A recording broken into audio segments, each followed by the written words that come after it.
요시야가 예루살렘에서 여호와께 유월절을 지켜 첫째 달 14째 날에 유월절 어린 양을 잡으니라.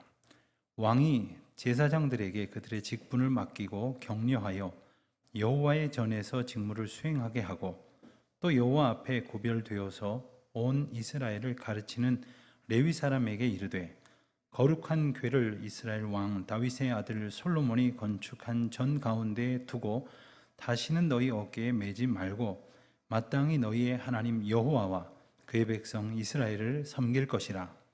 너희는 이스라엘 왕 다윗의 글과 다윗의 아들 솔로몬의 글을 준행하여 너희 족속대로 반열을 따라 스스로 준비하고, 너희 형제 모든 백성의 족속의 서열대로 또는 레위 족속의 서열대로 성소에 가서 스스로 성결하게 하고, 유월절 어린 양을 잡아 너희 형제들을 위하여 준비하되 여호와께서 모세를 통하여 전하신 말씀을 따라 행할지니라. 아멘. 오늘은 76주년을 맞는 광복절이며 또한 감사주일입니다. 일본의 나라를 빼앗긴 채 빛과 소망을 잃어버린 이 나라의 주권을 되찾게 해주신 하나님의 은총을 기억하는 날입니다. 근데 우리가 조금만 당시 상황을 떠올려 보면 우리에게는 스스로 독립을 이룰 수 있는 힘이 없었습니다. 전적인 하나님의 은혜가 아니고서는 설명될 수 없는 구원의 은혜를 우리는 경험했습니다. 특별히 우리는 이 날을 광복절이라 이렇게 부르는 것은 말 그대로 빛을 잃어버렸다가 빛을 다시 얻은 날이기 때문일 것입니다. 여러분, 빛이 없다면 얼마나 불편할까요? 무엇보다도 빛이 없으면 우리는 아무것도 볼 수가 없습니다. 우리가 시력을 가지고 있다고는 하지만 우리가 보려고 하는 그 무언가에 빛이 비추어지지 않으면 그것이 우리의 시야에 들어오지 않습니다. 어디 육안뿐이겠습니까? 우리 마음의 눈, 특별히 우리 영의 눈도 마찬가지입니다. 하나님께서 볼 수 있도록 빛을 비춰 주셔야만 우리가 볼 수 있는 거죠. 그래서 어떤 사람들은 똑같은 장면을 보고도 어떤 사람은 깨닫는 것이 있지만 또 아무것도 깨닫지 못하는 사람들이 있습니다. 보고 있다고 다 보는 것도 아니고 들었다고 해서 다 알아듣는 것도 아니란 말이죠. 오늘날 우리가 살아가고 있는 이 도시는 빛이 너무 많아서 걱정이랍니다. 그래서 빛의 홍수시대 혹은 빛의 공해라고까지도 말을 합니다. 그런데 문제는 그 많은 빛이 우리 인생길을 정말 밝히 비춰줄 수 있는가? 어두운 생각 또는 절망스러운 마음에 밝은 빛을 비춰줄 수 있는가? 결코 그러지 못하다는 거지요. 우리가 소원해야 될 참된 빛은 오직 예수 그리스도이심을 우리는 잊지 말아야 합니다. 예수님께서도 요한복음 8장 12절에서 분명히 말씀하셨죠. 나는 세상의 빛이니 나를 따르는 자는 어둠에 다니지 아니하고 생명의 빛을 얻으리라 말씀하셨습니다. 우리에게 필요한 것은 이 세상의 요란스러운 환하다 못해 눈이 부실 정도의 빛이 아니라 생명의 빛이요 진리의 빛이신 예수 그리스도이심을 잊지 말아야 합니다.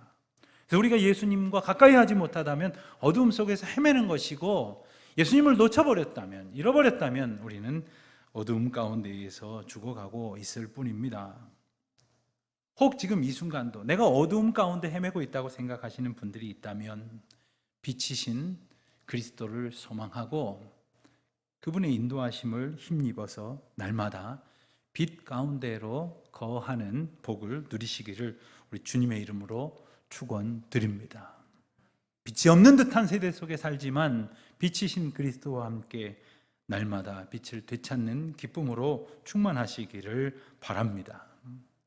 신앙생활이란 다른 말로 하면 끊임없이 이 빛으로 인도하시는 하나님의 인도하심 가운데 거하는 것이라고, 어떤 영적 긴장을 필요로 하는 것이라고 말할 수도 있겠습니다. 하지만 긴장이라는 말이 들어갔다고 해서 말 그대로 긴장할 필요는 없습니다. 주님이 우리를 인도하신다고 하는 사실은 우리가 따라갈 만하도록 우리를 붙들어 주신다는 약속이고, 또 우리를 언제나 하나님의 평강과 진리와 자유로 넉넉히 품어주신다는 약속이기 때문입니다. 그런데 사람은 때때로 어리석고 간사해서 뭐가 좀 된 듯하게 스스로를 여기거나 혹은 남들이 옆에서 조금 높여주는 채 하면 스스로 뭔가 이룬 것처럼 착각해서 교만해지기도 합니다. 그런데 우리가 겸손한 자세와 태도를 유지할 수 있을 오직 한 가지의 비결은 뭐냐 하면 내가 하나님 앞에 있다. 이것을 깨닫는 거죠. 이것을 고백하는 겁니다. 내가 하나님의 은혜 가운데에 비록 죄로 인하여 죽을 수밖에 없지만 구원의 빛으로 생명을 얻게 되었다. 날마다 빛으로 회복하시는 은혜 안에 살고 있다. 이것을 깨닫는 겁니다. 그래서 성경은 그 빛으로 우리에게 말씀을 주셨다고 약속하셨어요. 주의 말씀은 우리 발에 길이요 등불이라 하시지 않았습니까?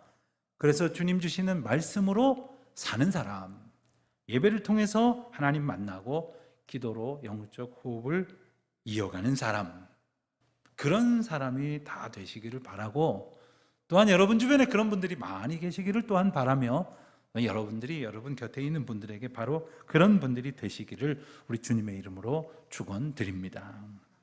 오늘 본문에 바로 그런 은혜로 살아갔던 한 사람을 우리가 만나게 됩니다. 요시야 왕입니다.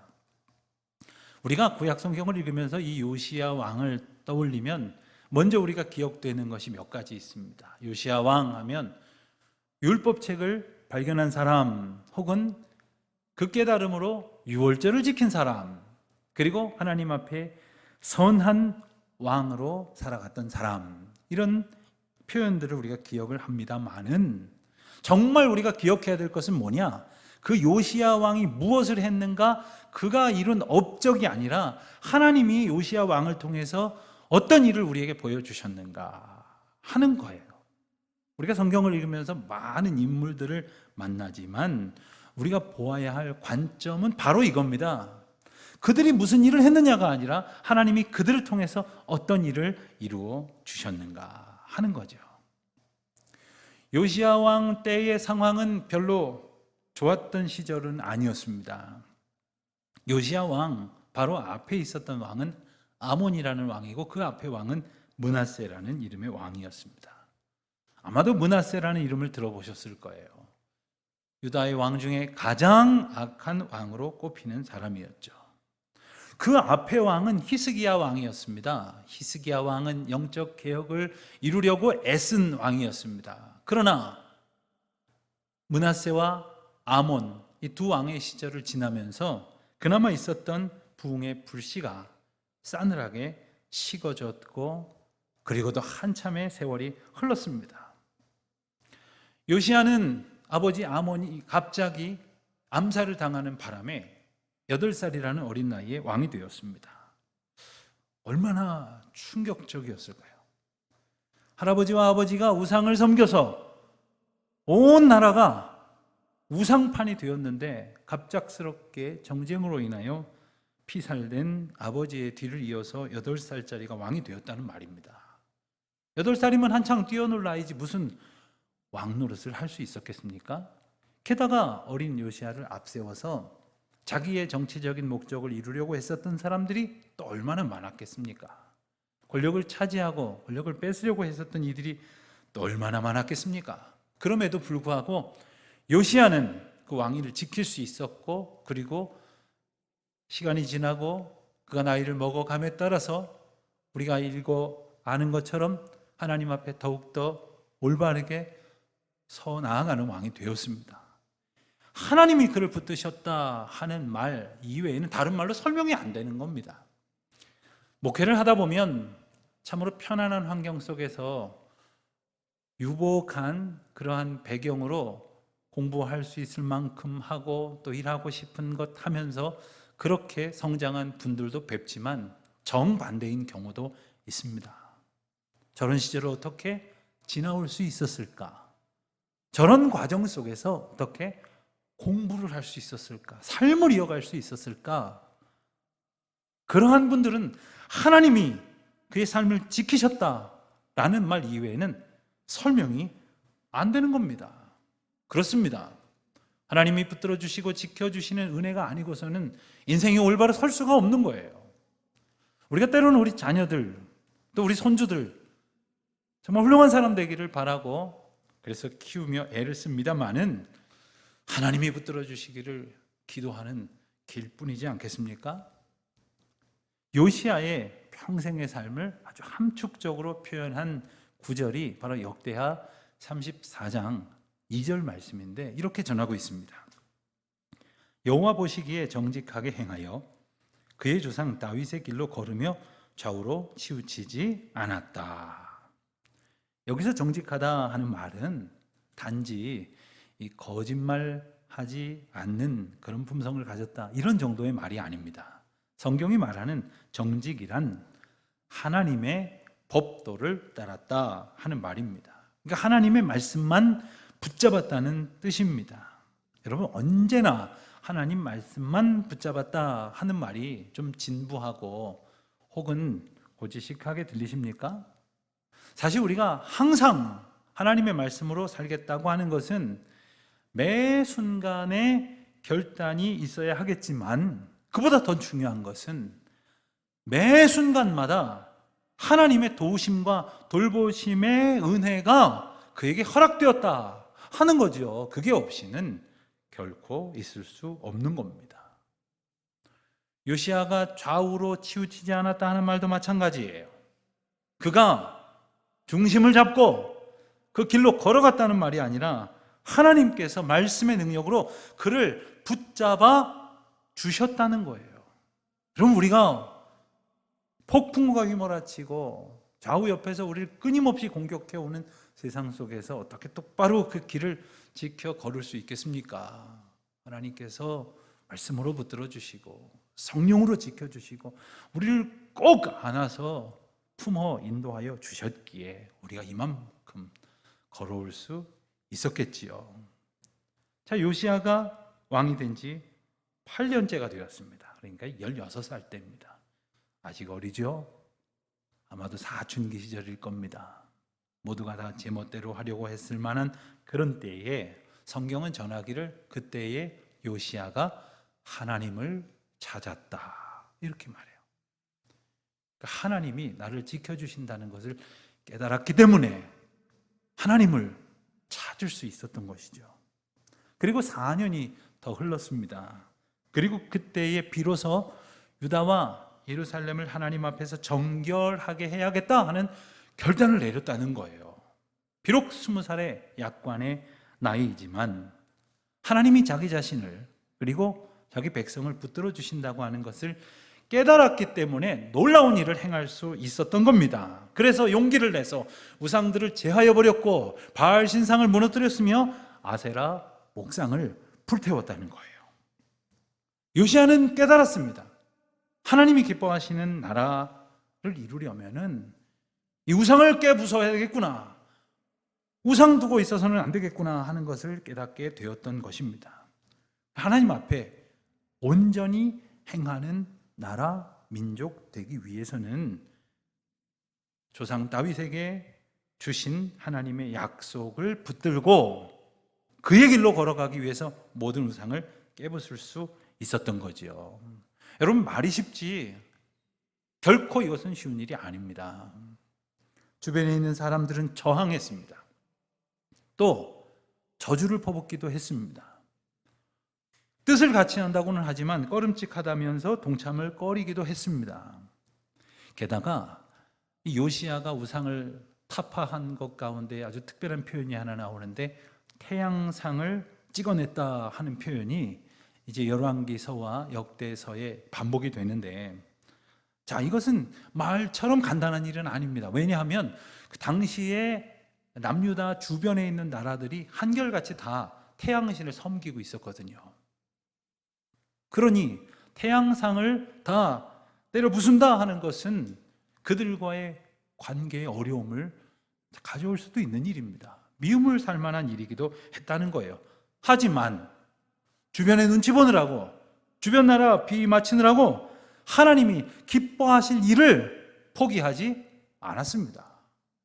하나님이 원하시는 삶이 무엇인지를 그는 붙들었다는 것이지요. 사랑하는 성도 여러분, 우리가 하나님 백성답게 살지 못하고 예수님의 제자로 살지 못한 채 엉거주춤 세상 우상 섬기는 사람들 눈치 보고 그러고 살고 있지는 않습니까?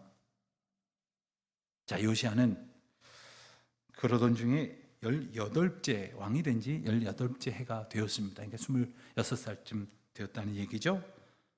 성전을 대대적으로 수리해야 되겠다 하는 마음을 먹습니다. 가만히 보니까 성전 곳곳이 너무 퇴락해져서 무너질 정도가 되었다는 거예요.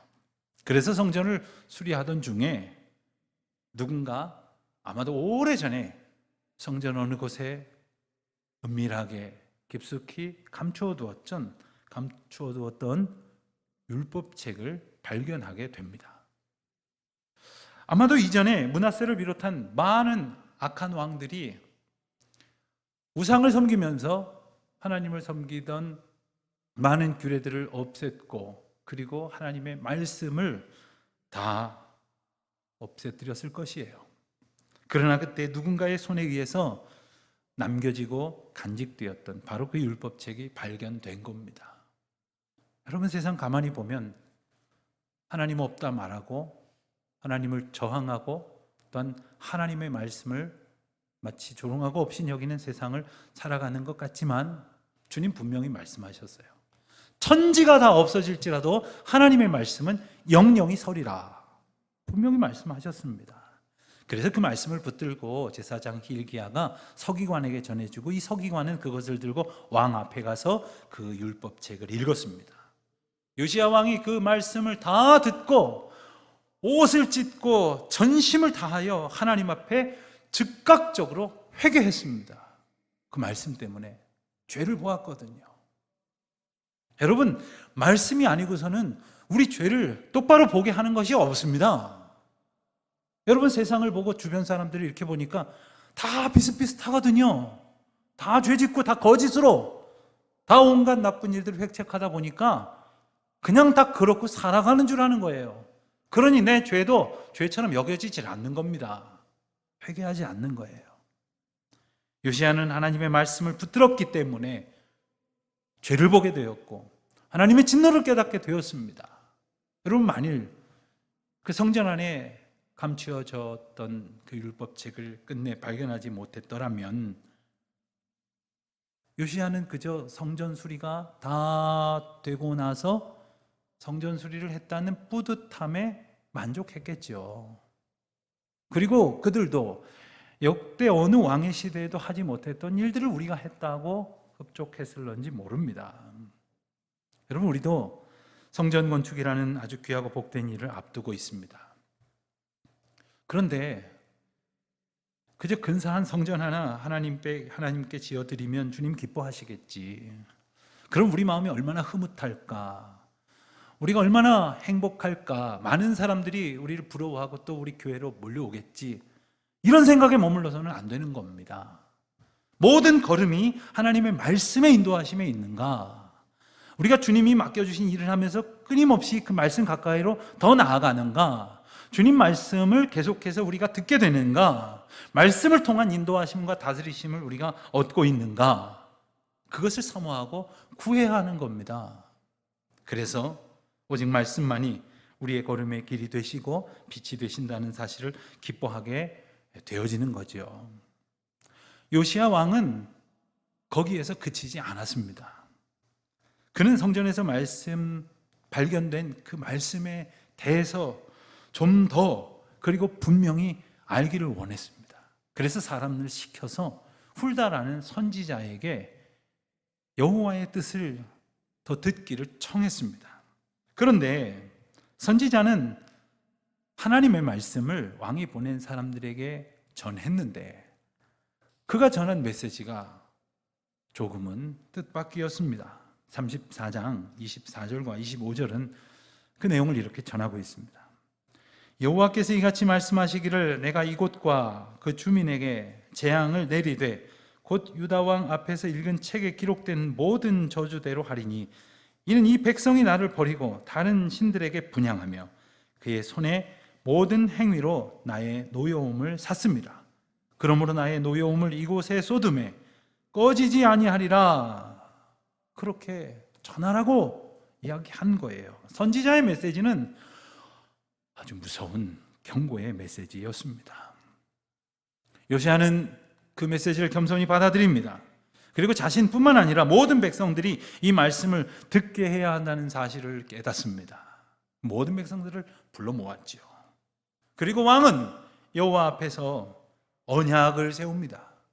마음을 다하고 목숨을 다하여 순종하고 하나님의 계명과 법도와 율례를 지켜 주님이 주신 말씀에 기록된 언약을 이루겠노라고 그렇게 결단하게 된 겁니다. 사랑하는 성도 여러분, 주님의 말씀을 듣는 자가 보여야 할 반응이 바로 이겁니다.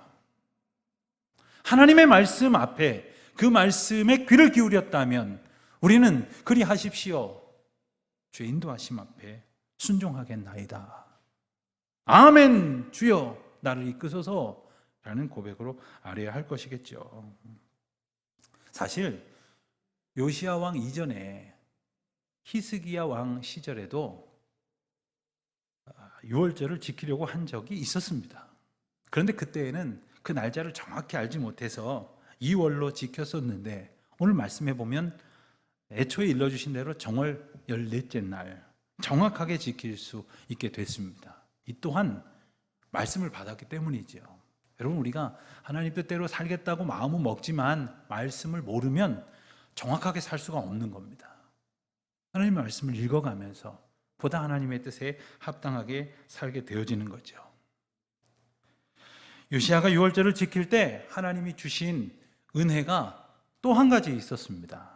그것은 바로 남유다와 북이스라엘로 갈라졌던 이스라엘 민족들 중에서 요시야가 이끄는 남유다만의 기쁨의 축제로서의 유월절이 아니라 북이스라엘의 모든 사람들, 그들도 함께 참여하고 기뻐하는 감사의 절기가 되게 하였다는 것이죠. 사실 요시야는 이전에 있었던 개혁운동 때에도 이미 아수르에게 멸망해서 열패감에 시달리고 있었던 북이스라엘 백성들을 함께 포용하려고 했었습니다. 그리고 이제 유월절을 지킬 때에도 모든 백성들이 함께 하나님 앞에 그 절기를 지키려고 애썼던 거죠. 그래서 성경은 뭐라고 말하느냐 하면 일찍이 사무엘 시대 이후에 이와 같이 유월절을 지킨 시절이 없었다. 그런 왕이 없었다. 그렇게 분명히 말씀하시기도 했습니다.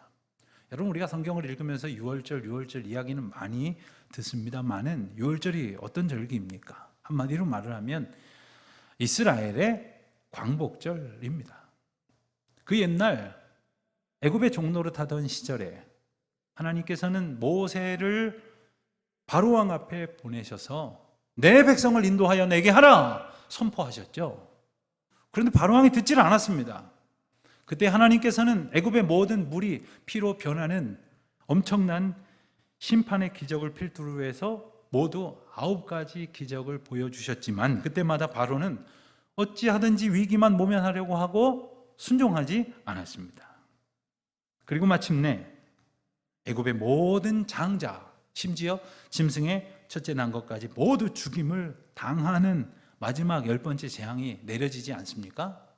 그때에 하나님께서 명령하신 대로 어린 양을 잡아서 그 피로 문설주와 좌우 인방에 바른 집은 죽음의 사자가 그냥 지나치고 그렇지 않은 집은 모든 첫째 난 사람이든 동물이든 다 죽게 되는 재앙을 맞게 된 바로 그날이 바로 유월절입니다. 애굽에서 빠져나와서 갈라진 홍해를 가로지르고 하나님께서 약속하신 땅으로 해방과 구원을 얻은 바로 그날이 유월절입니다. 자, 요시야가 유월절을 이렇게 지킨 이유가 무엇이겠습니까? 바로 온 백성들을 구원하신 하나님의 은혜를 기억하는 것에서부터 다시 시작하겠다는 거예요. 비록 죄 가운데에 하나님의 진노를 살 수밖에 없는 그러한 잘못 속에 살았지만 그는 하나님께서 일러주신 그 말씀의 은혜를 힘입어서 유월절을 새롭게 지키고 하나님이 우리를 구원하신 그 은총으로부터 다시 시작하겠다고 결심하는 겁니다. 나의 구원은 오직 여호와께로다 라고 고백했던 다윗의 고백처럼, 나의 나된 것은 하나님의 은혜라고 고백했던 바울의 고백처럼 구원의 은혜를 다시 품고 시작하기를 선포하는 것이죠.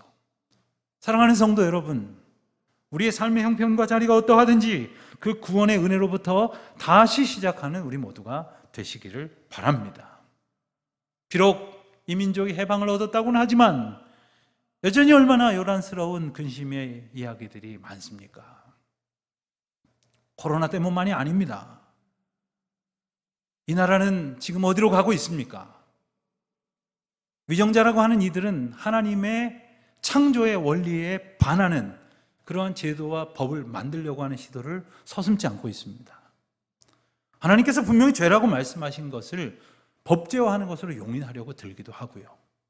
제가 동성애에 관한 그 차별법에 대해서 몇 번 말씀을 드렸지만 현재 국회에 계류 중인 건강가정기본법이라는 그 법령이 있는데 혹시 들어보셨을지 모르겠어요. 건강가정기본법. 얼마나 근사합니까? 좋아 보이지 않습니까? 그런데 여기에 동성혼을 합법화하려고 하는 그 조항이 포함되어 있어요. 여러분, 그런 시대에 우리가 살고 있습니다. 우리가 정신 못 차리고 그저 나만 편안하고 나만 복받으면 될 것 같다는 생각에 사로잡힐 때 이 민족이 죄를 짓고 있고 이 나라가 엉뚱한 것을 향하여 고개를 조아리고 있는 것 아닙니까? 우리 가운데에 빛이 주어졌다고 하는 것을 잊어서는 안 됩니다. 그리고 우리를 빛으로 부르셨다고 하는 것, 빛의 자녀로 삼아주셨다고 하는 것을 결코 잊어서는 안 됩니다. 그 무엇도 우리에게 허락하신 그 빛을 가리게 해서는 안 된다는 겁니다. 아주 오래전 제가 강원도의 어느 깊은 산골에 있는 기도원으로 어느 교회 청년부 수련회 설교를 하러 간 적이 있었어요. 얼마나 깊은 산골인지 정말 운전을 무슨 정신으로 했는지 잘 모르겠더라고요. 근데 유난히 그날 이렇게 너무 바깥이 어둡고 아주 짙었습니다. 그래서 가로등이 없어서 그랬나 보다 하고 거의 밤새 운전을 하고 돌아와서 다음날 아침에 제가 타고 온 제 차를 보니까 그 전조등 앞에 있는 커버에 온갖 벌레가 달라붙어 있고요. 온갖 흙먼지가 다 뒤집어 씌워져 있더라고요. 그러니 그 안에 빛을 발할 수 있었겠습니까? 여러분, 우리에게 하나님께서 빛을 주셨어요. 빛의 자녀로 살게 하셨단 말입니다. 그런데 온갖 것들이 우리를 뒤덮어서 빛을 드러내지 못하게 하는 시대 속에 살아가고 있으니 마음을 정결케 하고 깨끗하게 하고 온전하게 하고 빛이신 말씀으로 등불을 삼아 주님의 인도하심 가운데로 나아가는 우리 모두가 되시기를 바랍니다. 세상의 빛으로 삼게 하신 하나님의 은혜를 따라 빛으로 살아가는 저 여러분 되시기를 주님의 이름으로 축원드립니다.